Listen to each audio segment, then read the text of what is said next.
Hey everyone, नमस्कार सभी को। कौशिक ऑनलाइन क्लासेस में आप सभी का स्वागत है।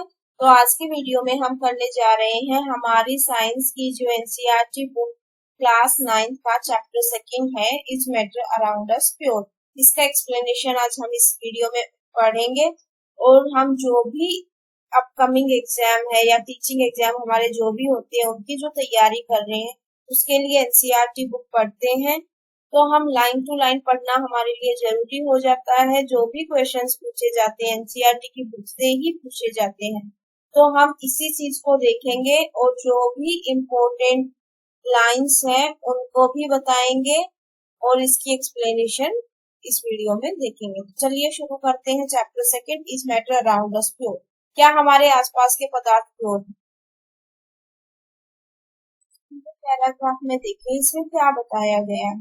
इसमें यही बताया गया है कि जो भी प्रोडक्ट, कोई भी प्रोडक्ट जो हम मार्केट से खरीदते हैं उनपे कईयों पे ये लिखा हुआ होता है प्योर होता है, जैसे प्योर मिल्क, प्योर घी, प्योर साल्ट। क्या ये एक्चुअल में प्योर है? अगर कॉमन पर्सन इनको देखता है तो उसके लिए ये प्योर होते हैं, क्योंकि इसमें और किसी तरीके की एडल्ट्रेशन नहीं होती है, इसमें कोई और मिलावट नहीं होती है। जो ये मिल्क है ये प्योर है, इसमें अलग से कोई मिलावट नहीं की गई है। ये घी भी प्योर है, इसमें मतलब कोई लो क्वालिटी की कोई चीज मिक्स नहीं की गई है, इसलिए हमारी नजर में ये क्या है, प्योर है। लेकिन क्या साइंटिस्ट की नजर में ये सभी चीजें प्योर है? साइंटिस्ट की नजर में क्या है, जो घी है क्या वो सिर्फ एक ही चीज से बना हुआ है, कोई और चीज उसमें नहीं मिलाई गई है घी बनाते वक्त? और वो मतलब जो चीजें इसके कॉन्स्टिट्यूएंट्स पार्टिकल होते हैं, जिन चीज से ये मिलके बना हुआ है, जिन पार्टिकल से ये मिलके बना हुआ है, जो इसके कॉन्स्टिट्यूएंट पार्टिकल है क्या वो बिल्कुल सेम है, एक ही तरीके के हैं, फिक्स प्रोपोर्शन में है? तो ऐसा नहीं होता, ये अलग अलग तरीके के पार्टिकल से मिलके बना हुआ होता है। इसलिए साइंटिस्ट की नजर में ये क्या होता है, ये प्योर नहीं होता है, ये क्या होता है, मिक्सचर होता है। तो क्या है, अगर साइंटिस्ट किसी चीज को प्योर बोलते हैं उसका मतलब जो सब्सटेंस पार्टिकल से मिलके बना हुआ है, ये पार्टिकल एक ही तरीके के होंगे, इनकी जो केमिकल प्रॉपर्टीज होंगी, केमिकल नेचर होगा वो सेम सेम होंगे केमिकल नेचर में, और एक ही तरीके के पार्टिकल से मिलके बने हुए हैं। अगर हम अपने चारों ओर देखते हैं तो हम बहुत सारी चीजें ऐसे मिलेंगे, जैसे कि जो मिक्सचर्स हैं जो दो या दो से ज्यादा चीजों से मिलके बने हुए हैं, जैसे सी वाटर, मिनरल, ये सभी क्या है, मिक्सचर है। तो इस पैराग्राफ में क्या बताया गया, इसमें प्योर सब्सटेंस और मिक्सचर के बारे में बताया गया है कि मिक्सचर क्या होता है, जो कॉन्स्टिट्यूएंट्स पार्टिकल होते हैं वो अलग अलग तरीके के हों, उनका केमिकल नेचर क्या है, अलग अलग हो, वो मिक्सचर होगा। और प्योर सब्सटेंस क्या होगा, जिसका केमिकल नेचर सेम हो और जो एक ही तरीके के पार्टिकल। मिक्सचर, मिक्सचर क्या होता है, हमने सीख लिया कि मिक्सचर क्या होता है, mixing of substances to form a new substance. कोई भी नया सब्सटेंस बनाने के लिए, कोई भी नया मैटर बनाने के लिए जो दो या दो से ज्यादा तरीके के पार्टिकल मिलाए जाते हैं उनको मिक्सचर बोलते हैं।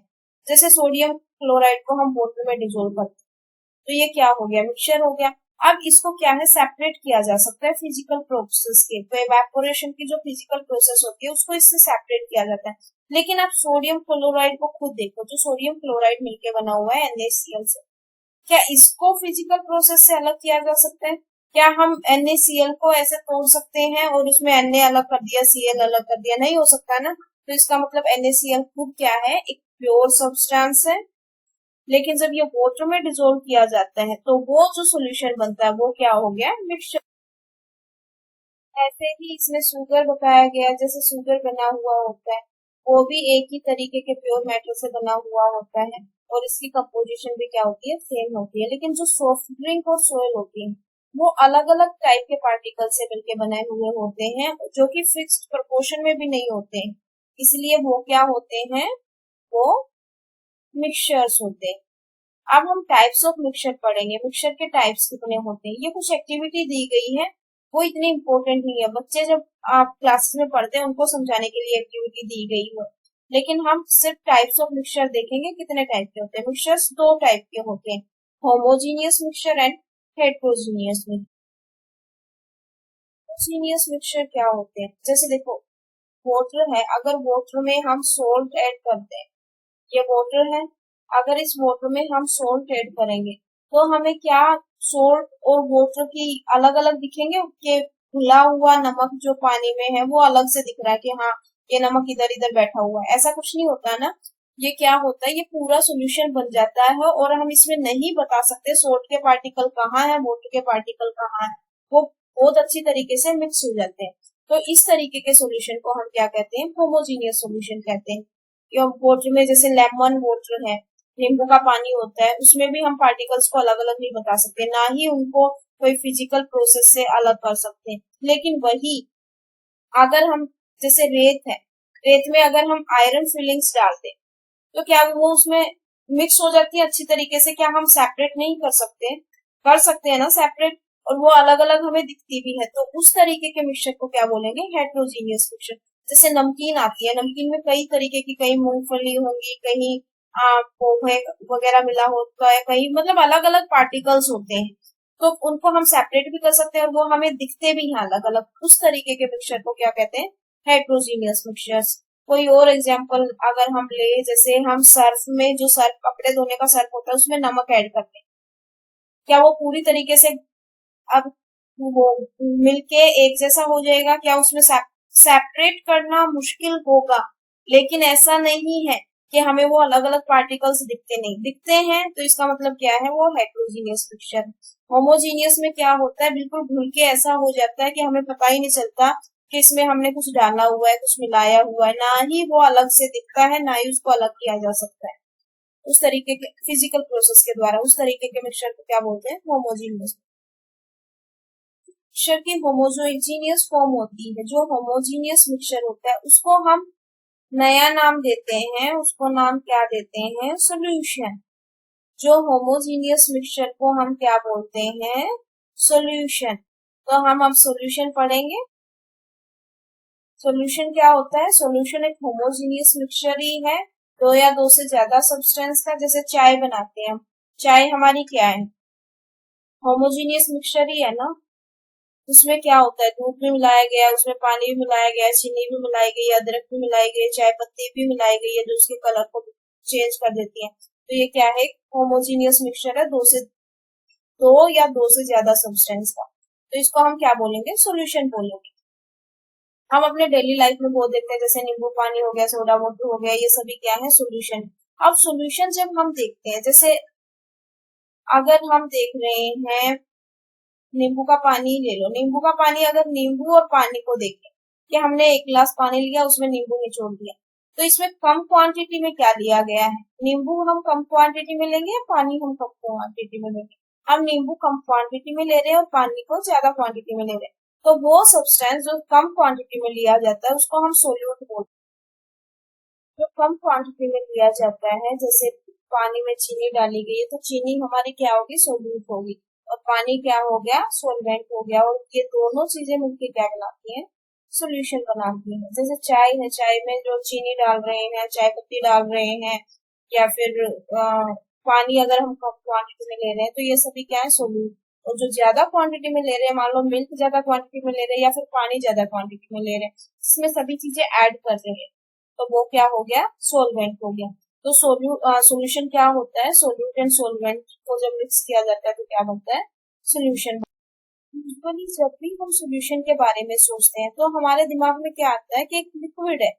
अब उस लिक्विड में अलग अलग चीजों को ऐड किया, उस लिक्विड में जैसे चीनी डाल रहे हैं तो सॉलिड को डाल दिया लिक्विड में, उसमें लिक्विड में ही लिक्विड मिला रहे हैं, जैसे अल्कोहल में वाटर मिलाते हैं, या फिर लिक्विड में कोई गैस मिला रहे हैं जिससे सॉफ्ट ड्रिंक बन रही है। तो हमारे दिमाग में क्या आता है कि जो सोलवेंट होगा वो हमारा क्या होगा, लिक्विड होगा, जिसमें क्या हो गए, सॉलिड, लिक्विड या गैस को डिसोल्व किया जाता है। लेकिन ऐसा नहीं होता है, जो हमारा सोलवेंट होता है वो सॉलिड भी हो सकता है, सॉलिड सॉल्यूशन भी बनता है, गैस सॉल्यूशन भी बन सकता है, मतलब गैस भी हो सकता है solvent. There is homogeneity at the particle level, मतलब जैसे हम लेमन वाटर को टेस्ट करते हैं तो उसका जो टेस्ट होता है वो सेम होता है थ्रू आउट द सॉल्यूशन। इसका मतलब क्या है, जो particle of sugar and salt है वो इवनली डिस्ट्रीब्यूटेड होते हैं सॉल्यूशन। ऐसा नहीं है जैसे एक ग्लास लिया उसमें आपने शुगर को अच्छी तरीके से मिक्स कर लिया, तो वो चाहे आप एक सिप लो, 10वीं सिप लो या लास्ट सिप लो, उसमें सेम टेस्ट आपको आएगा। ऐसा नहीं है कहीं ज्यादा आ रहा है कहीं कम आ रहा है। तो सोल्यूशन में क्या होता है, जो डिस्ट्रीब्यूशन होता है इन पार्टिकल्स का वो इवनली डिस्ट्रीब्यूटेड होते हैं, एक जैसे होते हैं पूरे सॉल्यूशन में।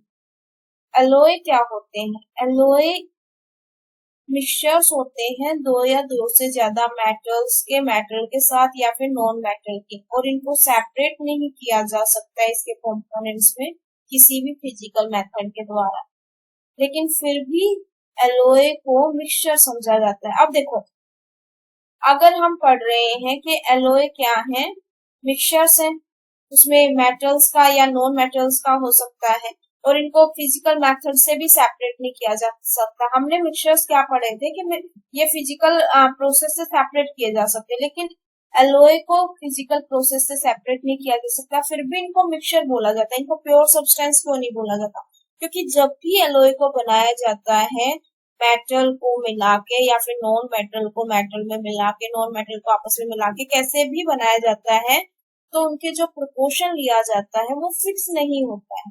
मतलब जैसे हम ब्रास को बना रहे हैं, उसमें क्या है, वो मिक्सचर है ब्रास 30% जिंक और 70% कॉपर। तो इसका ये मतलब नहीं है कि हर टाइम एग्जैक्टली 30% जिंक ही हमें लेना है। हम 29% भी ले सकते हैं, हम 28% भी ले सकते हैं, हम इसको 71% या 72%, मतलब अप्रोक्स इतना ले सकते हैं। तो इसका मतलब क्या हो गया, जो इसके कॉन्स्टिट्यूएंट पार्टिकल्स है वो फिक्स प्रोपोर्शन में ऐड नहीं किए गए हैं, वो मतलब उनका प्रोपोर्शन इधर उधर हो सकता है। लेकिन अगर हम प्योर सब्सटेंस की बात करें, जैसे हम H2O की बात करें, तो H2O में जो प्रोपोर्शन लिया जाता है हाइड्रोजन और ऑक्सीजन का, वो प्रोपोर्शन 1:8 होता है। कितना होता है, 1:8 होता है, और ये किसी भी कंडीशन में चेंज नहीं हो सकता। अगर हम इनका प्रोपोर्शन चेंज कर देंगे तो वो वाटर नहीं बनेगा। फिर ये फर्क होता है एक प्योर सब्सटेंस और मिक्सचर। तो मिक्सचर क्या है, मिक्सचर भले ही मिक्सचर को फिजिकल मेथड से अलग ना किया जा सके, लेकिन उसका प्रोपोर्शन क्या होगा, फिक्स नहीं होगा। इसीलिए एलोय को क्या बोला जाता है, मिक्सचर बोला जाता है, क्योंकि ये और प्रॉपर्टीज तो उसकी प्योर सब्सटेंस की शो कर रहा है, लेकिन एक प्रॉपर्टी जो ये है फिक्स प्रोपोर्शन वाली, ये मिक्सचर की शो कर रहा है, इसलिए ये क्या है, मिक्सचर। ये हमने पढ़ लिया, ये यही बताया गया है कि सॉल्यूशन के पास एक सोलवेंट होता है और एक सोल्यूट होता है। इसके जो कंपोनेंट्स होते हैं वो सोलवेंट और सोल्यूट होते हैं। तो जो the component of the solution that dissolve the other component in it, usually the component present in large amount is called solvent। मतलब वो कंपोनेंट जो किसी दूसरे कंपोनेंट को अपने अंदर डिसोल्व करता है उसको सोलवेंट कहते हैं, जो कि लार्जर अमाउंट में होता है। और वो कंपोनेंट जो किसी सोलवेंट में डिसोल्व होता है उस और लेसर क्वांटिटी में होता है, उसको हम सोल्यूट कहते हैं।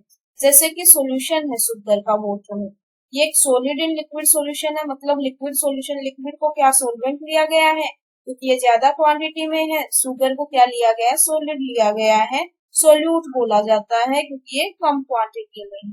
तो शुगर क्या है, सोल्यूट है, और वाटर क्या है, सोलवेंट है।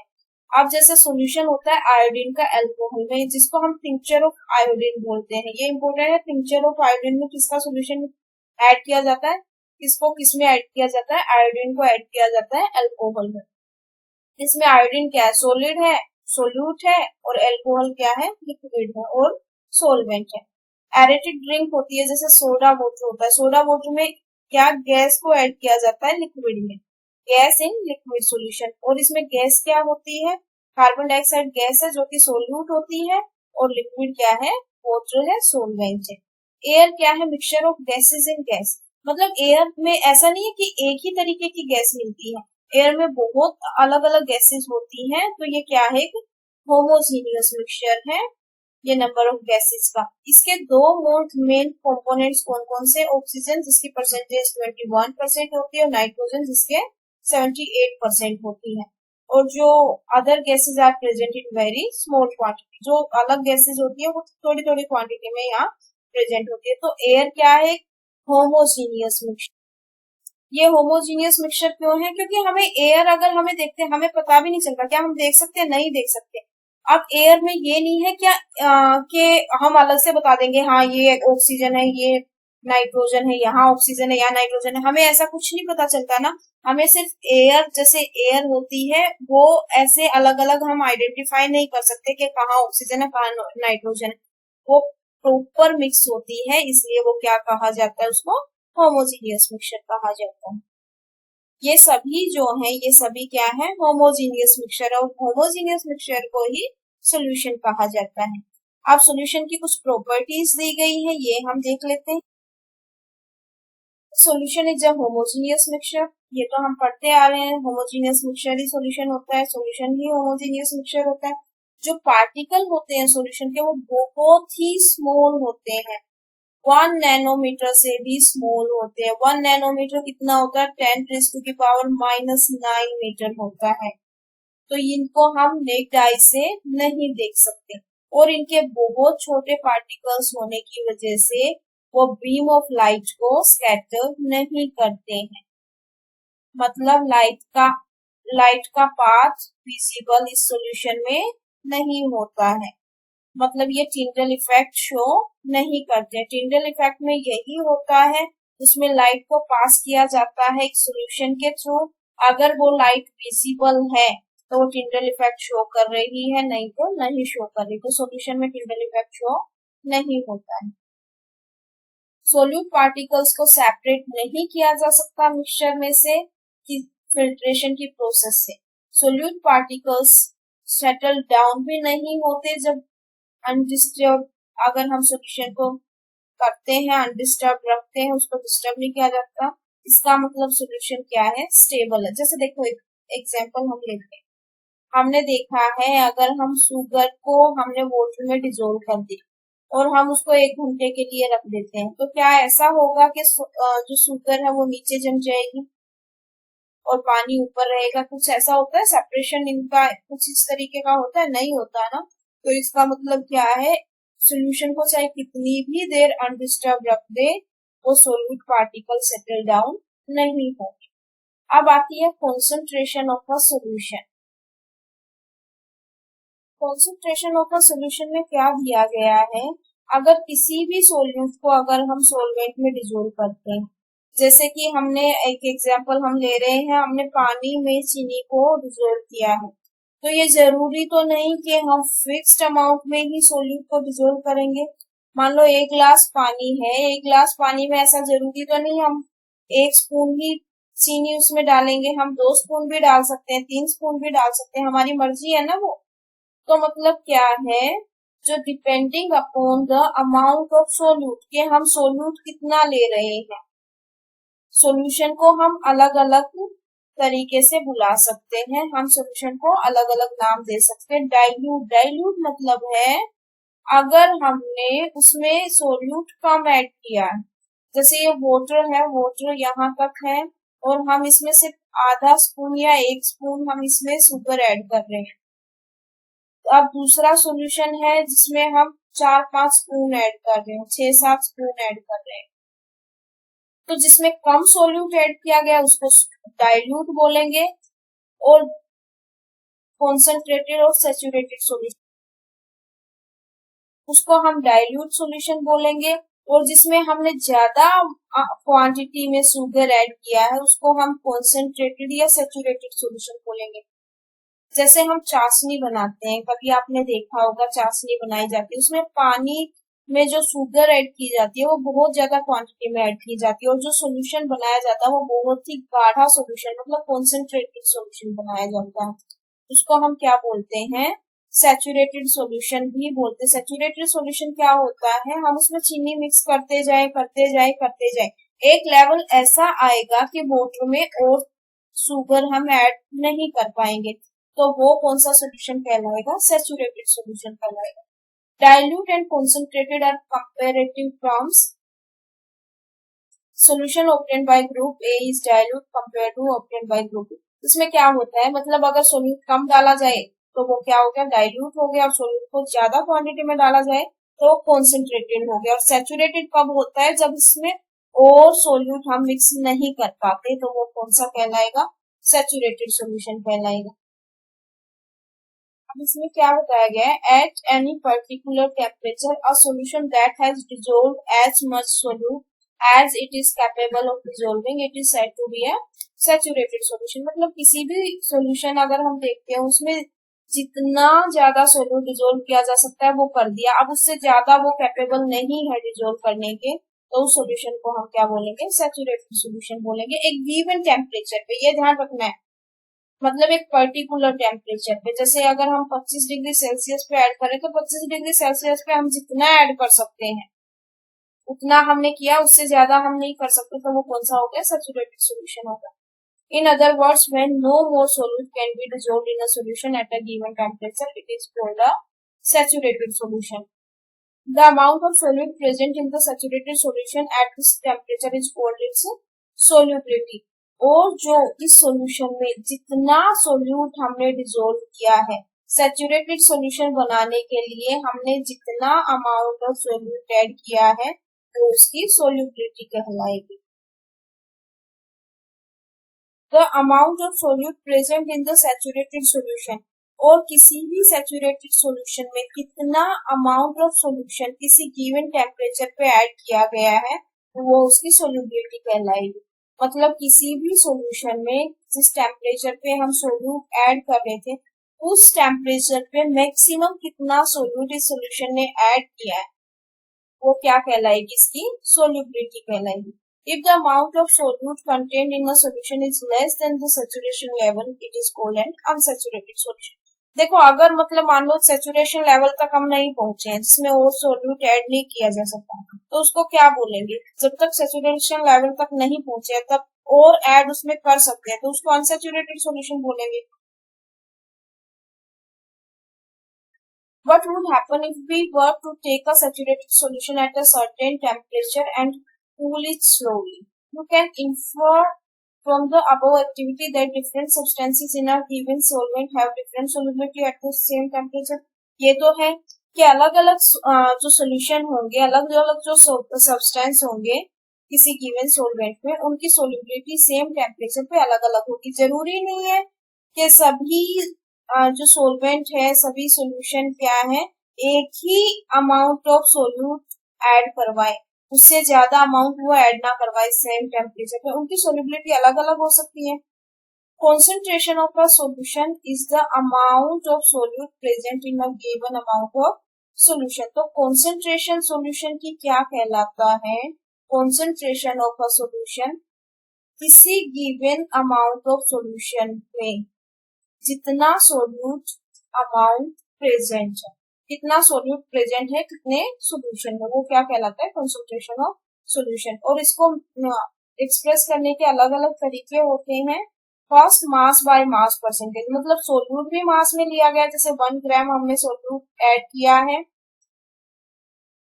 20 ग्राम ऑफ सोल्यूशन में, 20 ग्राम ऑफ सोल्यूशन बना है, तो हम क्या करेंगे, मास ऑफ सोल्यूट हमने ऊपर लिया, मास ऑफ सोल्यूशन हमने नीचे लिया, मल्टीप्लाई बाय 100 परसेंटेज निकालनी है इसीलिए। तो ये क्या हो गया, मास बाय मास, जिसमें सोल्यूट भी मास में हो सोलवेंट भी मास में हो तभी तो सोल्यूशन भी किसमें, मास, मतलब केजी में लिया है सोल्यूट, अगर हमने केजी में लिया है, ग्राम में लिया है, तो सोल्यूशन भी किसमें होना चाहिए, ग्राम में होना चाहिए, तो वो क्या हो जाएगा, मास बाय मास। अगर हम सोल्यूट को मास में लेते हैं, मतलब 2 ग्राम ऐड किया गया है, 2 ग्राम ऐड किया गया है solute 1 litre of solution, 1 litre of solution उनका बनाया गया है, तो इसमें क्या हो गया, मतलब 1 लीटर अगर हम लिक्विड बोलते हैं कोई भी, तो सोलवेंट हमारा क्या है 1 लीटर और हमारा सोल्यूट क्या है 2 ग्राम में, तो जो इसका सोल्यूशन बनेगा वो भी किसमें होगा, लीटर में बनेगा। तो इसका मतलब क्या है, जो सोल्यूट लिया गया वो मास ऑफ सोल्यूट और जो सोल्यूशन होगा उसकी वॉल्यूम होगी, क्योंकि ये लीटर में बनेगा ना, जो सोल्यूशन बनेगा वो तो लीटर में काउंट होगा, इसीलिए सोल्यूशन की वॉल्यूम होगी और सोल्यूट का मास होगा मल्टीप्लाई बाय 100। ये क्या हो जाएगा, mass by volume percentage of the solute. Volume by volume मतलब अगर जैसे कि हम कोई लिक्विड को ही लिक्विड में ऐड कर रहे हैं तो सोल्यूट भी क्या हो गया, सोल्यूट की भी वॉल्यूम होगी और सोल्यूशन की भी क्या होगी, वॉल्यूम होगी मल्टीप्लाई बाय 100। इसमें कुछ एग्जाम्पल दिए गए, वो एग्जाम्पल देख लेते हैं। A solution contain 40 gram of common salt. Common salt कितना लिया है, 40 ग्राम, तो ये क्या हो गया, मास हो गया। इन 320 ग्राम ऑफ वाटर, इसमें क्या है, वाटर का भी क्वांटिटी किसमें दे दी, ग्राम में दी है, 320 gram. Calculate the concentration in terms of mass by mass, mass by mass. इसमें मास ऑफ सॉल्यूट कितना है, 40 ग्राम। मास ऑफ वाटर कितना है, मास ऑफ सॉल्वेंट कितना है, 320।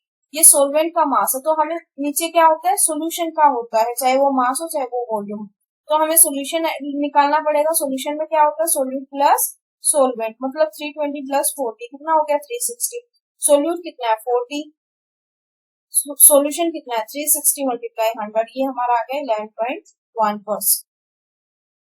अब नेक्स्ट है what is a suspension. Suspension क्या होता है, non homogeneous system like those obtained in group C activity which solids are dispersed in liquid are called suspension। देखो सस्पेंशन क्या होता है, इजी लैंग्वेज में समझते हैं। अगर हम पानी में मिट्टी को घोल देते हैं, रेत घोल देते हैं, तो उसमें क्या होगा, अगर हम स्टिर करते रहते हैं स्पून से, तो हम एक टाइम के लिए देखेंगे कि वो जो मिट्टी है वो पूरे लिक्विड में दिखेगी। अगर हमने 1 ग्लास ऑफ वाटर में मिट्टी को डिसोल्व किया है तो ऊपर तक वो घुली हुई दिखेगी। मतलब ऐसा नहीं है वो बिल्कुल मिक्स हो जाएगी, उसके पार्टिकल क्या रहेंगे, सस्पेंडेड रहेंगे through out the bulk of the medium. मतलब पूरे वाटर में क्या रहेंगे, उसके पार्टिकल सस्पेंडेड रहेंगे। लेकिन उनको अगर हम रख दे कुछ देर के लिए तो फिर क्या होगा, जो मिट्टी के पार्टिकल्स है वो नीचे सेटल डाउन हो जाएंगे, मिट्टी नीचे आ जाएगी और पानी क्या रहेगा, ऊपर रहेगा। तो इस तरीके का जो सोल्यूशन होता है जिसमें सोल्यूट के पार्टिकल सस्पेंडेड रहते हैं उसको सस्पेंशन बोलते हैं। तो इसमें क्या है, ये कौन सा मिक्सचर होगा, हेट्रोजीनियस मिक्सचर होगा, क्योंकि इसमें जो सेपरेशन बाउंड्रीज देखी जा सकती है, अलग अलग इसके दिखते हैं कि हाँ भाई मिट्टी घुली हुई है, तो वो पूरी तरीके से डिजोल्व नहीं होती है, वो क्या होते हैं, उसके पार्टिकल सस्पेंडेड रहते हैं। अब प्रॉपर्टीज ऑफ सस्पेंशन क्या है, प्रॉपर्टीज ऑफ सस्पेंशन हम देख लेते हैं। प्रॉपर्टीज ऑफ सस्पेंशन में बताया गया है सस्पेंशन क्या है, हेट्रोजीनियस मिक्सचर है। और जो पार्टिकल होते हैं सस्पेंशन के वो नेक्ड आई से देखे जा सकते हैं। जैसे पानी में मिट्टी घुली हुई होती है तो हमें मिट्टी के पार्टिकल्स अलग से दिखते हैं, और इन पार्टिकल्स का साइज भी ज्यादा होता है। जैसे कि सॉल्यूशन के पार्टिकल्स का साइज कितना था, 1 नैनोमीटर से कम था, इसका क्या होगा, 100 नैनोमीटर से ज्यादा होगा। पार्टिकल और जो होंगे सस्पेंशन के वो बीम ऑफ लाइट को स्कैटर करेंगे इसके थ्रू और उसके पाथ को विजिबल बनाएंगे। मतलब अगर सस्पेंशन के थ्रू हम कोई लाइट पास करते हैं, जैसे ये टॉर्च है, मान लो ये तो सोल्यूशन है, इसमें पाथ विजिबल नहीं है ना, ये मान लो हमारा कोई सस्पेंशन है, तो इसमें से क्या होगा, path of light become visible, light का पाथ विजिबल बन जाएगा। वैसे ये सस्पेंशन है नहीं, ये कोलॉइडल सॉल्यूशन है, लेकिन हम एक टाइम के लिए समझ सकते हैं, बाय चांस ये सस्पेंशन है तो इसमें भी लाइट क्या हो जाएगी, पास हो जाएगी। और इसमें क्या बताया गया है, सोल्यूट पार्टिकल सेटल डाउन हो जाते हैं, नीचे बैठ जाते हैं जब इसको अनडिस्टर्ब छोड़ा जाता है कुछ टाइम के लिए, इसलिए सस्पेंशन क्या होता है, अनस्टेबल होता है। सॉल्यूशन क्या था, सॉल्यूशन स्टेबल था, उसमें ऐसा कुछ नहीं था कि उसको अगर हम अनडिस्टर्ब छोड़े तो उसके पार्टिकल्स नीचे बैठ जाते सोल्यूट के, लेकिन सस्पेंशन में ये अनडिस्टर्ब छोड़ा जाता है तो इसके पार्टिकल सेटल डाउन हो जाते हैं, इसी वजह से ये क्या है, अनस्टेबल है। और इसको सेपरेट किया जा सकता है फिल्ट्रेशन के द्वारा। जब फिल्टर करते हैं तो जो हमारे सोल्यूट पार्टिकल होंगे वो ऊपर रह जाएंगे और सॉल्वेंट नीचे चला जाएगा, तो इसको क्या है, सेपरेट किया जा सकता है। लेकिन जब ये मिट्टी के पार्टिकल या मतलब जो सोल्यूट के पार्टिकल नीचे बैठ जाते हैं तो इसमें से किसी लाइट को स्कैटर नहीं किया जा सकता। ये स्कैटर कब होगी, तब वो लिक्विड में सस्पेंडेड रहेंगे, तब वो सॉल्वेंट में सस्पेंडेड रहेंगे, तभी लाइट विजिबल। नेक्स्ट आता है कोलोइडल सॉल्यूशन। कोलोइडल सॉल्यूशन क्या होते हैं, देखो कोलोइडल सॉल्यूशन जैसे मिल्क है, मिल्क हमें क्या दिखता है, मिल्क हमें हमें नहीं पता कि इसमें कुछ मिक्स है मिल्क में। हमें तो सिर्फ एक मतलब सॉल्यूशन दिखता है जो कि हमें बिल्कुल प्योर लगता है, लेकिन होमोजीनियस मिक्सचर लगता है, लेकिन वो होमोजीनियस है नहीं। एक्चुअल में वो सॉल्यूशन क्या है, हेट्रोजीनियस है। और मिल्क को क्या बोलते हैं, मिल्क के तरह के जो सॉल्यूशन होते हैं उनको कोलोइडल सॉल्यूशन बोलते हैं। वो दिखने में होमोजीनियस होते हैं लेकिन वो हेट्रोजीनियस होते हैं, वो होमोजीनियस नहीं होते हैं। अब इसके जो साइज होता है कोलोइडल पार्टिकल्स का, ये स्मॉल होता है, ये सॉल्यूशन से बड़ा होता है लेकिन ये सस्पेंशन से छोटे होते हैं, मतलब 1 to 100 नैनोमीटर के बीच में इनका साइज होता है। तो ये क्या करते हैं, ये इसके पार्टिकल्स बीम ऑफ लाइट को स्कैटर करते हैं इजीली। और ये scattering of a beam of light को ही हम टिंडल इफेक्ट बोलते हैं। और ये टिंडल इफेक्ट कैसे पड़ा था, साइंटिस्ट थे टिंडल जिन्होंने ये इफेक्ट शो किया था, उन्हीं के नाम के पीछे ये इफेक्ट का नाम टिंडल इफेक्ट डाला गया। और टिंडल इफेक्ट ऑब्जर्व किया जा सकता है जब fine beam of light enter करती है एक रूम के थ्रू स्मॉल होल से। हमने कई बार देखा होगा कुछ मतलब कोई रूम बिल्कुल बंद है, अब उसमें जो दरवाजे के बीच में जो गैप होता है ना, दरवाजे के बीच में हल्का सा या फिर कोई होल होता है, उस दीवार में कोई होल है, तो उसके थ्रू जो लाइट आती है तो हमें बहुत सारे डस्ट पार्टिकल, वहां से लाइट का पाथ विजिबल होता है ना, डस्ट पार्टिकल देखने को मिलते हैं। उसी इफेक्ट को क्या बोलते हैं, टिंडल इफेक्ट बोलते हैं। और ये क्यों होता है, स्कैटरिंग ऑफ लाइट क्यों होती है, ये जो डस्ट के पार्टिकल्स होते हैं और स्मोक के पार्टिकल होते हैं एयर की वजह से, उनकी वजह से क्या होता है, लाइट का पाथ विजिबल।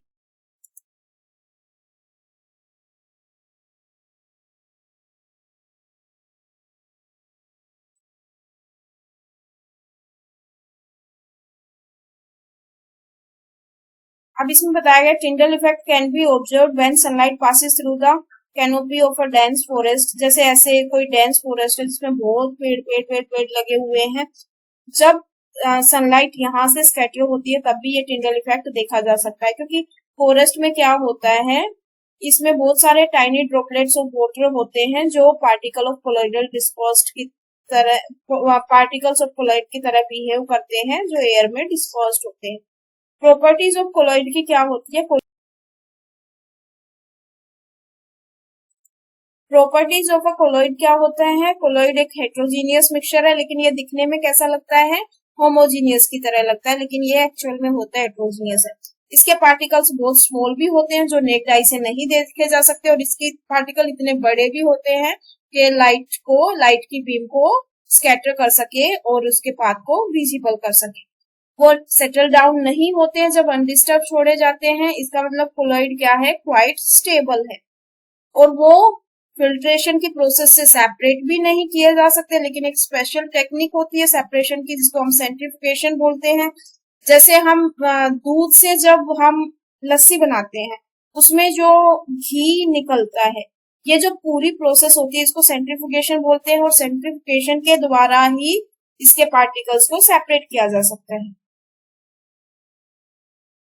अब जो कंपोनेंट्स होते हैं कोलाइडल सॉल्यूशन के, वो डिस्पर्स्ड फेज और डिस्पर्शन मीडियम होते हैं। जैसे सॉल्यूशन के हमने सोल्यूट और सोलवेंट पढ़ा था, ऐसे ही कोलाइडल सॉल्यूशन के कंपोनेंट्स को डिस्पर्स्ड फेज और डिस्पर्शन मीडियम सोलवेंट की तरह होता है और डिस्पर्स फेज सोल्यूट की तरह होता है। सोल्यूट लाइक कंपोनेंट और the disperse particle in a colloidal form the dispersed phase, and the component in which the dispersed phase is suspended is known as the dispersing medium. मतलब dispersing medium solvent की तरह होता है, disperse phase solute की तरह होता है।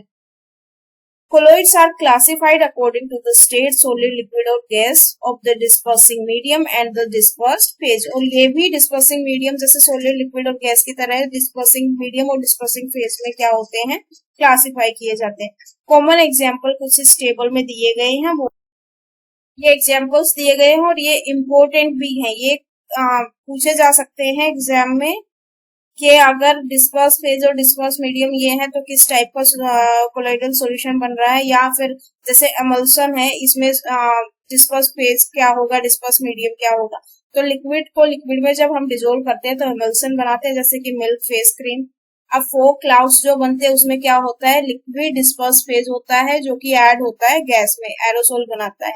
अब सॉलिड जब गैस में ऐड होता है तो स्मोक, ऑटोमोबाइल एग्जॉस्ट बनता है। गैस इन लिक्विड जब डिजोल्व होता है तो शेविंग क्रीम बनती है। और कौन सा टाइप होता है, फोम टाइप होता है। सॉलिड लिक्विड में जब ऐड होता है सोल बनता है, मिल्क ऑफ मैग्नीशिया मड। जिस गैस इन लिक्विड फोम बनाता है, फोम रबर स्पॉन्ज जो होते हैं। लिक्विड इन गैस होता है, जेल बनाता है, जेली चीज वगैरह, बटर वगैरह। सॉलिड सॉलिड में होता है, सॉलिड सॉल्ट बनाता है, कलर्ड जेमस्टोन, मिल्की ग्लास वगैरह जो हो गई। तो ये टेबल बहुत ही इंपॉर्टेंट हो जाती है और हमें ये लर्न करनी पड़ती है। आज की वीडियो में हम इतना ही करेंगे। इस चैप्टर को हम कंटिन्यू करेंगे पार्ट बी में। Thank you.